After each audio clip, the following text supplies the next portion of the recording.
శరన్నవరాత్రి శుభాకాంక్షలు. ప్రకృతిలో కాలానుగుణంగా మార్పులు జరుగుతుంటాయి. వసంత ఋతువులో ఫలపుష్పాదులతో శోభించి శరదృతువులో ఆకులు రాలి లేత చిగుర్లు మొలుస్తాయి. ఇక్కడ వృక్షం మారలేదు, కానీ వృక్షం ఒక్కొక్క ఋతువులో ఒక్కొక్క రూపంలో అగుపిస్తుంది. ప్రకృతిలో దివ్యశక్తులు ప్రస్ఫుటమయ్యే కాలాన్ని నవరాత్రులు అంటారు.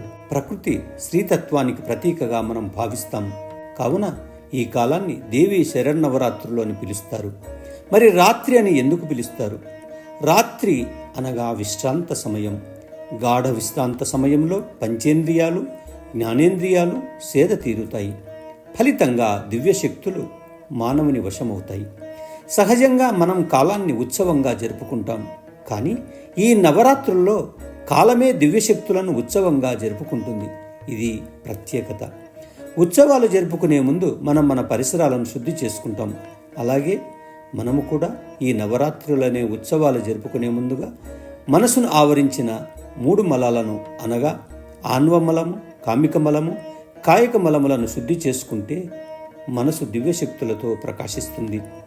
ఈ నవరాత్రుల్లో మనం అంతఃకరణ శుద్ధితో ఉపాసన చేస్తే ప్రకృతి విపత్తులు, శత్రుబాధలు, శారీరక రుగ్మతల నుండి విముక్తి గావించబడతాం. వీటినే ఆధ్యాత్మిక, ఆది భౌతిక, ఆది దైవిక తాపాలు అని అంటారు.